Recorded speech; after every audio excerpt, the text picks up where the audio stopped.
folks, we'll let people start logging in, and then we'll get started.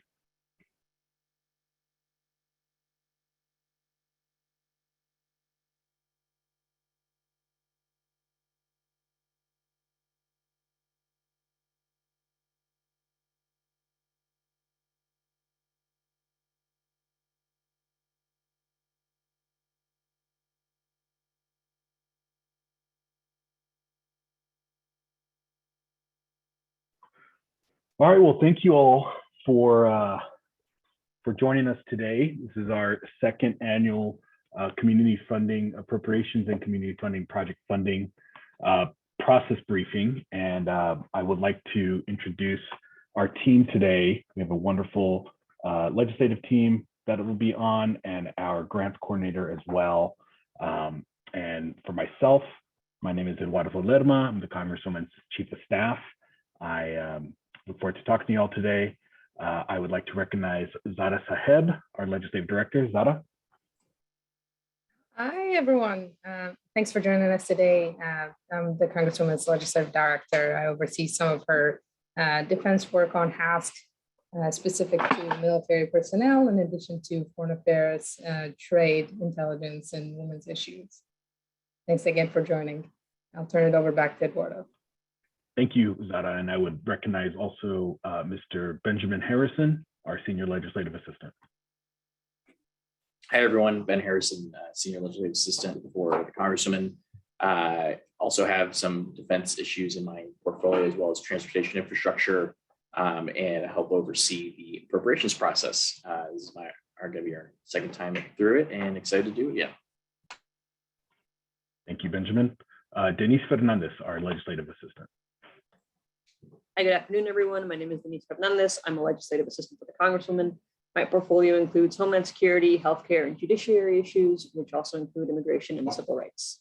Thank you for joining us. I will recognize now MJ Calixto, our other legislative assistant here in DC.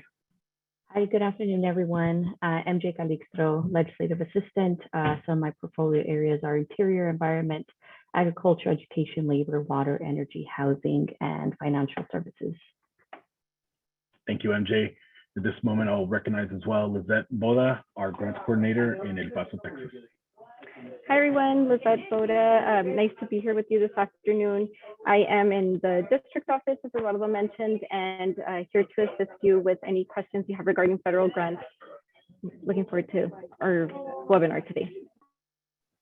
Thank you, Lizette. And if you guys have questions, there should be a Q&A function.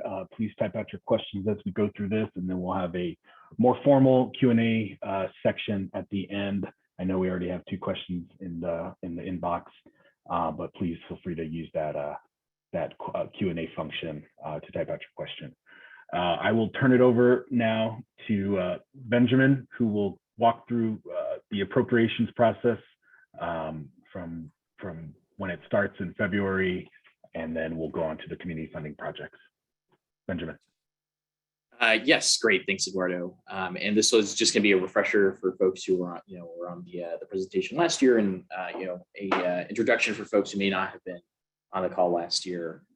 So every year, the president will unveil a budget to either on or before the 1st of February, with the budget recommending spending levels for various programs across the federal government.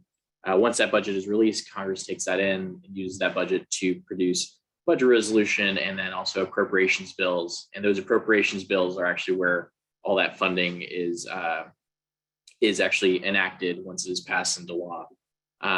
So that is the normal order of affairs. Continuing resolution that is a tool that has been used quite often in the past couple of years, because we are supposed to fund the government by October 1st, by the end of the fiscal year, but that has not happened on time as of late. So a continuing resolution simply, make sure the government that the government stays open at the funding levels that were set in the year prior. So next slide. The House typically begins their process of reporting out bills in May or June. This time it looks like it'll probably be more June, July this year, with the completing consideration of all the bills by August. The Senate has a similar timeline of events starting in June, trying to finish up by September. But as I mentioned before, this appropriations process has definitely blown past that October 1st deadline. For perfect example is this year for the fiscal year 22 package. We weren't actually able, we didn't sign the bill into law until just a couple of weeks ago. Just in March. So that should give you a good sense of how long this process can take sometimes, how long it could be shorter, it could be longer. It really could depend. But once your project, whatever your project bill language, report language, once it's in the House Appropriations bill, it needs to stay in the bill. Our staff, the Congresswoman's legislative staff will make sure to track that language as it goes through the process, through the Senate, and make sure it gets all the way to the president. And that's the most important thing. Make sure your project is signed by the president. I'll go real quickly through these two. So there's three types of requests. One is a programmatic request, which is setting the funding level for a certain federal program. The example I provide is, we want to provide $30 million to the poison control program, which is an increase, and that funding will hopefully find its way down to the West Texas Regional Poison Center at UMC El Paso. So that is an example of a programmatic request. If you encounter federal programs in your day-to-day work, you can certainly request higher funding levels for those, or lower funding levels if that's what you want. But typically it's higher funding levels. The second kind of request is a language request, and for language requests, what we usually do is report language, which it doesn't have the same weight of law, but it usually can encourage agencies to look at a specific problem that's going on within the agency or in the country, and direct them to come up with a strategy for it, come up with a briefing, come up with a program even to address it. So the language I've included here is language that we included in an appropriations bill a few years ago, encouraging HHS to engage with HSIs along the U.S.-Mexico border as it comes to healthcare. And the result of us putting that report language in there was that in the fiscal year 22 budget justification, HHS included in their budget document that they're looking at a strategy, they're developing a strategy to increase that outreach. So, if your project, as we'll go on, if your project is not selected to move forward, there are often many other ways where we can try to use report language to get at that same issue. So this is definitely another avenue for that. Next slide. On this slide here, so this is the third type of community project, the third type of appropriations request, which is the one that was unveiled last year, community project funding requests. And these are congressionally directed spending projects that are directing federal funds directly to a specific project in the community. Each office gets 15 project requests, and that is up actually from last year. Last year, we were only able to make 10 requests, so we're very excited about that. The requesting entity can only be, it has to be either a nonprofit or a local state government organization or a public institution as well. And I won't go through everything, but one of the most important things to know is that we're in the interest of transparency. A lot of this process will be public. So if your project is selected in that 15 project, if it is one of the 15 projects selected, the name of your entity, the name and address of your entity, how much you requested, the purpose of your project, that will all be on our website. Not only our website, but the appropriations .house.gov website as well. So just keep that in mind as you're moving through the process here. Next slide. I failed to mention, we also have attached to that email, the original email we sent out was a great resource guide with all the different accounts that are available. So I won't try to go through everything, but I will try to hit the high level stuff here, especially this community support aspect. Last year, we found that the thing that was the hardest thing to put together was examples of community support, whether it be letters of support from elected community leaders, resolutions from city or county government. Those usually take the longest, especially sometimes often the resolutions, because county and the city only meet on certain days. So that is certainly something to keep in the back of your mind. Some additional requirements, there can be for some of the projects, some of the accounts, there are certainly state and local matching funds that will have to be available. It's not, that doesn't apply to every account, but does apply to certain accounts. Each project you should really, for each project, you should view this as like a one-time infusion of funding. This is really not meant for multi-year funding. It's really meant for a project that's looking for a kickstart, and whether it's a piece of healthcare equipment, such as we funded what we selected for UMC El Paso this past year, or you need to upgrade your healthcare technology, or building up a piece of the Paso Norte Trail. So that is an example. Those are good examples of these projects, and would encourage you again. We provide the past projects that we selected on our website, and then the appropriations website as well, with all the other projects that were selected from across the country. For the budget breakdown, I'll go through this right now because I saw there was a question about this. You will need to provide a budget breakdown for your project. It doesn't have to be too extensive. It just has to show, what are you going to be using these funds for? List if a max of like 10 items, like of what the funds are going to be used for. It doesn't have to be like a huge extensive Excel. In fact, the committee said, please don't send us Excels.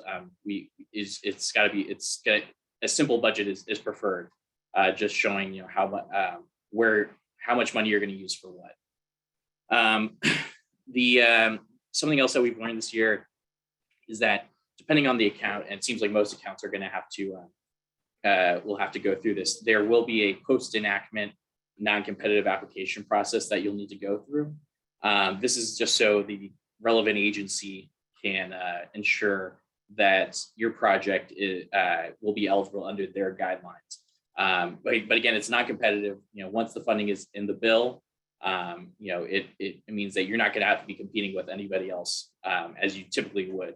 So say for a Reconnect grant to expand broadband, if you were to apply during a normal cycle, a normal open competitive cycle, you'd be competing with every other community that is applying for those grants. Whereas if your Reconnect grant is selected through our office, you will not have to go through that competition cycle either. The other item I want to highlight, this is a question I did get last year, was the funding cannot be used as a reimbursement. So if you receive a project, please do not spend funds until you have the funds in your hand. That is something that has been made very clear to us. Next slide. These are the subcommittees that are going to be accepting requests. I won't go through them all, but on the funding range question, this is a question that we got a lot last year. I'm sure we'll again get it this year. The answer to this question is that the funding range is going to vary. And in our resource guide, we've given averages for how much projects received last year for each account. I would say that for our purposes, and Eduardo, correct me if I'm wrong, our range will likely be up from last year. We're going to be looking for projects that are $2 to $7 million. That being said, I would say take into account how much you're actually going to need, say a year from now for that project, because this can be a long process. So just take into account if you're going to be requesting a certain amount, make sure it is an amount that will actually fulfill the needs of your project a year from now, or sooner than that, possibly. But just keep that in mind. That's what I would say there. And I will just also reiterate, this does not take the place of regular revenue it should be, and I think Ben made that point again, but I'll just reiterate it, should not take place of regular revenue. This is a one-time injection into a project or something that you guys might want to focus on. And we'll go through some of the wins that we had last year to kind of give you an idea of what some of that is. But Benjamin? Yeah, I think that's great. I think that that's it on this slide. If you have other questions about the funding range, email that. Feel free to send an email to the appropriations email that we have set up. So last year, there were a number of accounts open this year. The committee has opened up several new accounts.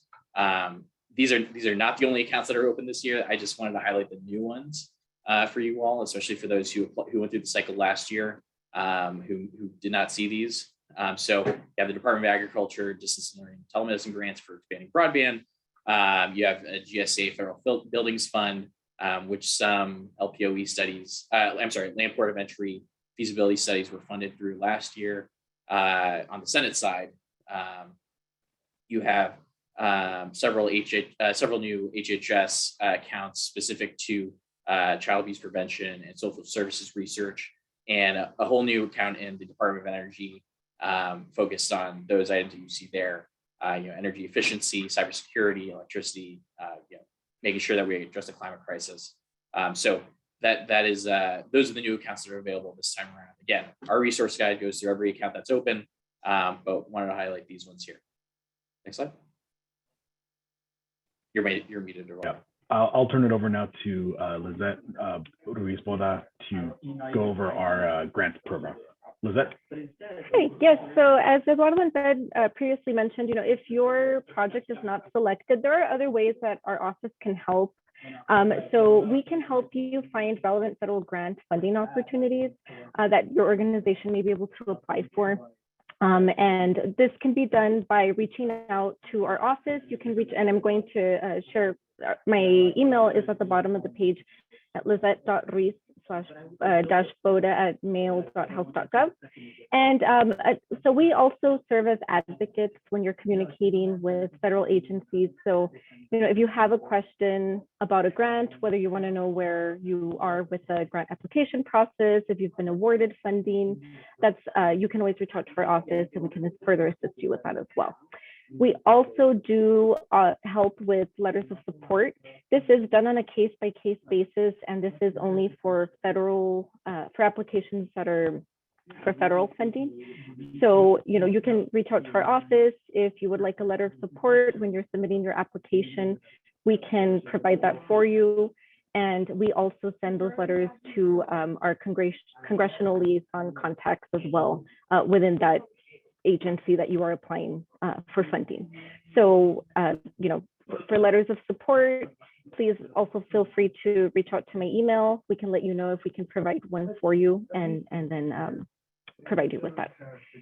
So, and Lizette, just to chime in on this, and Lizette is the critical resource for our office because there will be plenty of times where a project may not be applicable for the community project funding, and she can help you figure out what grants are out there right now for us to work with you guys. And oftentimes a lot of projects may not be, and Ben hinted at this earlier, may not be an actual community funding project, but we can get directive language in there or try our best to, and make sure that your entity or your mission is cared for in the appropriations process as well. Lizette, I'll turn it back to you. Yes, so as Eduardo mentioned, if you're interested in looking for other federal funding that's available, just reach out to me. I can do some research and get back to you with funding opportunities that you are eligible to apply for. And the next slide, please. So another service that our office offers is we do host monthly webinars, grant webinars. And this is really, really a nice opportunity because we engage different federal agencies. For example, we recently had a presentation with a webinar with AmeriCorps, and we've had before that, it was with the National Science Foundation. And we have representatives from these agencies, come talk to you all about funding opportunities and how to, make your applications the strongest. So those are always really wonderful webinars to join. And we always have a Q&A section at the end where you can ask questions as well, and they're answered live. So a really great opportunity. So if you want to learn more about what events we have coming up, I really recommend for you to sign up for our monthly grant newsletters. And again, just go ahead and email me and let me know that you want to be added to our distribution list, and then you will find out about other funding opportunities, events that we have coming up, and we also post past events as well. Thank you, Lizette, for that. And we will go through, the next slide will be on our appropriations wins that we had for the FY22. As you can see, we had 9 of them. And Ben, if there's any that you want to talk about specifically, for 1.2 million for the El Paso County Hospital District, that project specifically was a good example of a direct funding one-time injection to help them complement the robotics expansion that they have been wanting to do. We also got money for some other county projects up in the north, or up in the Upper Valley, and Centro de Salud La Fe. We got some great funds for them to improve their technology and make it electronic. Benjamin, anything else you want to highlight on some of the wins and what we might be looking for this year? Yeah, no, I think that those are great examples. I think the other kind of example I'd highlight is the El Paso Center for Children Casitas project. That's funding to get that project off the ground. And it didn't necessarily cover the complete cost of the project, but it's something that we were able to provide that kickstart funding. We're going to be able to provide that kickstart funding for. But what's important is that there's a plan on the back end to get that funding from other sources. So if you are looking for projects, looking to request for projects that where this initial funding will not cover the entire project, we'll still look at them, but you have to have a plan for how you're going to be funding those projects afterwards. So again, this is definitely, want to reiterate, this is not multi-year funding.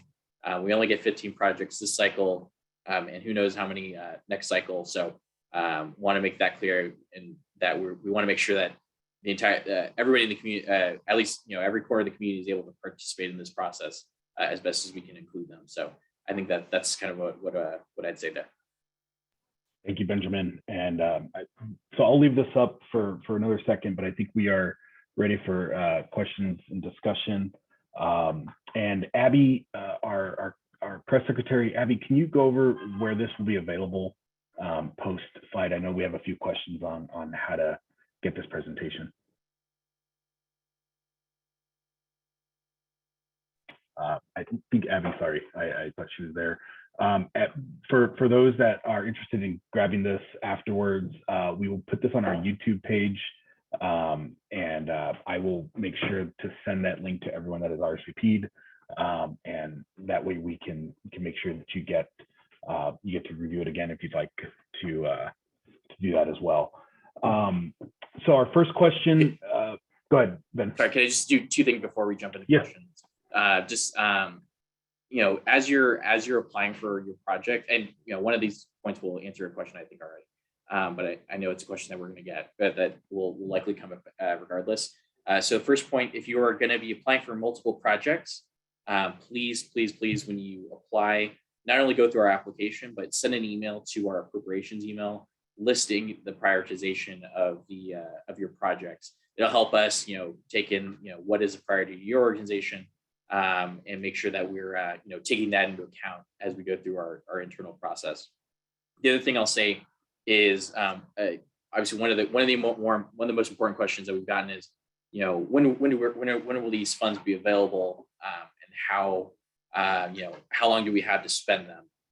So the answer is, it will depend on the account. So, one account will not have the same period of availability as the other. For example, Department of Defense funding is a 1-year availability of funding, but there are certain transportation housing accounts that are open for availability much longer. So if you have a project in one of those accounts, or an account that you're wondering how long that funding is going to be available for, reach out to us via the appropriations email, and we will work to get the answer for you. I think that's it on my end. Thank you. And I'll go ahead and read through some of the questions that people have been putting in the chat. First question: how lengthy do you want responses to your questions be? There's no word or character limits. Ben. Yeah, I think for the description of your project, please for the initial description of your project, keep your answer very brief. But everything else, it's better for us to have more detail than to have less detail, I would say. It helps us in our internal deliberative process. If we do need to cut down on certain detail as we submit your project to the committee, we can do that internally. But more detail is always better because we can look at it, we can see that there's a history there, that this is not that this is something that has been well thought out through deliberations through your organization. So more is better in my opinion, and we can always cut back if we need to. Another question, if the president signs off on funding, do all programs have different start date options? Do most federal agencies require recipients to start on October 1st? Yeah, I think that that kind of falls in line with what I was talking about earlier. Every account is going to have a different period of availability of funds. Once you have the funds in hand, you're able to start spending them as you wish. But the availability of those funds will vary and how long you have to spend them. So again, I would encourage you to reach out to our email inbox, and we can try to get that answer for you as best we can. Thank you, Ben. Next question, we are a nonprofit but have a fiscal sponsor through one of the local foundations. We use their tax ID. Do we still qualify for community project funding? That's a great question. And I think this was a question that we got similar ones on last year. And I'm sorry, this is going to be a similar answer to a lot of your questions. This is again going to vary by account.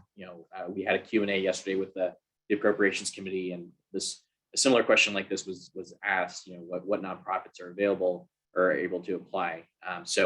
I would encourage you again, reach out to our email inbox, and we will get you an answer as best we can. Thank you, Ben. Next question, which kind of projects require a match? And I think that is probably the same answer as this one. It depends on the project. It depends on the account. And so again, email texas16.approps@mail.house.gov. And I would also say that the project, our resource guide does list which accounts will require a match for most projects. If you still have questions about whether your project requires a match, please feel free to reach out. But I know I think in our resource guide that info is available for at least a couple of the accounts. The other ones, we're happy to reach out to double check to make sure. Next question, on which exact website will the address and other info be published? That'll be our website, escobar.house.gov. We have a tab on there right now that talks about our appropriations process. So once we select our 15, that snapshot will be put on our website. It will also be on the appropriations website where they list all projects submitted. I believe that's appropriations.house.gov. And you can see that from you can see past projects submitted if you'd like to just get some examples, further examples on projects that have been submitted in the past. Next question, are these requests for programmatic services or infrastructure? By Ben, I believe they're for programmatic services, correct? In terms of programmatic funds. Yes, I mean I guess it depends on the account. I mean, there are certain accounts that do fund hard infrastructure, such as the Department of Transportation accounts. There is a highway account in there, as well as like a transit account. And then your answer is both, but again depends on the account. And then Eduardo, I do want to. There's a question up there about press articles. One of the question is, can press articles be links for electronic reporting rather than print reporting? Yeah, absolutely. If you have electronic links to your articles, I don't know if we provided. I think we just provide a PDF option. If you have electronic links, I would just email it to the appropriations email and make sure you specify which project you are linking that one to. Next question, you mentioned that programmatic request has the highest level of funding available. how does CPF's community project funding request compare to programmatic language? I apologize. That may have been confusing on my part. Programmatic funding is programmatic request is different from a community project funding request. A programmatic request is asking for the amount of fund, a certain amount of funding for a federal program, like the Poison Control Program or like for SNAP, and that you up the funding for those programs, the hope of that funds, more of those funds coming down to the El Paso region, versus a community project funding request, which is a direct infusion of funds into just one local project, or in this, in our case, hopefully 15. So I think that is the difference there. For funding ranges, again, we talked about it a little bit, 2 to 7 million for our office, but you determine what's appropriate for your project. Thank you, Ben. Another question: how could collaborative projects be submitted? And we had a few of those last year as well. Yeah, I think the important thing on the collaborative projects is that you have a main organization that's applying. You have one organization that's applying for those funds, and go from there. So they're allowed. It's just you have to make sure that you have that one organization that will serve as the organization that receives the funds and disperses from there. Thank you, Ben. Next question we have, for the match portions, some subcommittee provides the match required, but some do not. Is there a way to know the match required for the subcommittees that do not have it listed? For instance, I cannot find match info for energy related requests. Yeah, I think same answers before. The match will depend on the account. So if you have in your case, you have a specific question about the Department of Energy account, reach out to our email, and we can try to get an answer for you there, to make sure that we have that. If it has a match requirement, we can try to get that to you. And question on the range of projects. Last year we had a different range, and this year, reiterating, we will be looking at projects between $2 and $7 million depending on the accounts, depending on the project. If you have a project that only requires $1 million, obviously submit what your project requires, but that will be the range for our FY 2023 community funding project process. Yeah, I think that's important. If your project falls below that range, that is totally okay. We will still consider it. It just means that that your project will cost below that range, which is totally okay. We just know that this was certainly a question that came up last year. So want to make sure that you all know that we've upped the range that we're kind of looking for. Thank you. Should we expect this federal appropriations to be the norm every year? We hope it is. This is the second year. There was a 10-year hiatus. Our hope is, nobody knows where to spend money more directly than the members that represent that community.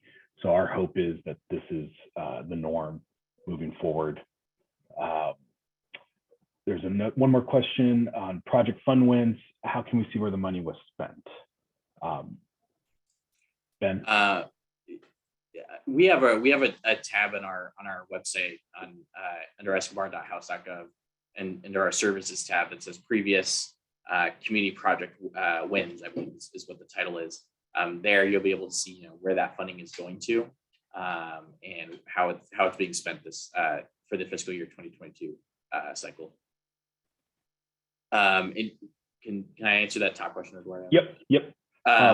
When will funds be released, Ben?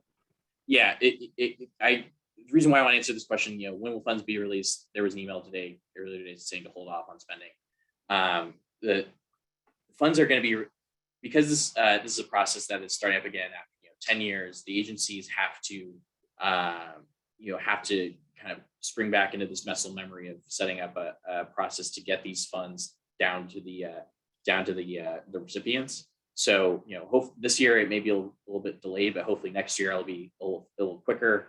But, again, it is important because that you do not spend any expenses yet on your program unless you are okay with spending those expenses, but not being reimbursed for it, because these funds are not meant for reimbursement. Again, that was made very clear to us. Could we see sample narratives? On our website, we have our previous applicants, and you can see sort of a snapshot of what they applied for on escobar.house.gov. It will be a separate tab on a drop-down menu that says previous appropriations requests, I believe, but it is on our website. JAG funding, I'm assuming this is the Burn JAG program. Is it separate from state applications and funding? Yes, that would be a separate. This is a completely separate process than any other grants or definitely state programs. So to answer that question, are there specific funding priorities? The last question: are there specific funding priorities for this year? We will be looking at all types of projects and look forward to the numerous projects that we will see this year. We have briefed Commissioners Court, we have briefed El Paso City Council on this process. So if there are programs that you think your local commissioner or your local city councilman, councilwoman should be advocating for and would like to see a resolution or community support behind, I would recommend you reaching out to them or your organization reaching out to your specific representatives locally. Ben, Lizette, did I miss anything? I think the one thing I would add, and I know we say it in our resource guide, but I want to make sure everybody knows, we are accepting projects for all of El Paso County, regardless of whether they're in the Texas in our specific district, or if they're in Texas 23. Last year we did fund a project, the Reconnect, the Cotton Valley Connect, which was the Fabens Tornillo ISDs. That is not necessarily in Texas 16, but it is in El Paso County. So, we will certainly take those in. We will consider them, and we will give them their consideration and under our process as well, because our view is that when all of El Paso County thrives, our Texas 16 thrives, Texas 23 thrives. So I think that's our position there. So definitely, if you have a project out in San Eli or Fabens Tornillo, feel free to send them our way. Was that anything on the grant side? No, I think we covered everything. And again, I want to reiterate, if you have any questions, please just reach out to me, send me an email, and I will get you a response as quick as possible. But yes, please feel free to reach out with any questions regarding federal funding. Thank you. And if you have any questions regarding the appropriations process, texas16.approps@mail.house.gov, tx16.approps@mail.house.gov. And we will, at our deadlines to reiterate, is April 20th, 5 p.m. Mountain Time to submit your projects. And Ben and I and the rest of the legislative team, Zara, Denise, and MJ are here to assist you all in any manner that we can. Thank you all so much for joining us today. Sorry, just before you go, please, if you are going to be submitting a project and you have questions, please get them to us before the deadline. Before the 19th is basically my request. The sooner that we get these projects in, the sooner we can start processing them and writing them by the committee. And if we have questions on our end about your project, we can ask you. So as soon as you can either send in the application via the Google form or reach out to us via the Texas 16 appropriations email, the sooner we can help out. So thank you. Very important point. Thank you so much for you all for joining us today. We look forward to working with you all. Appreciate it.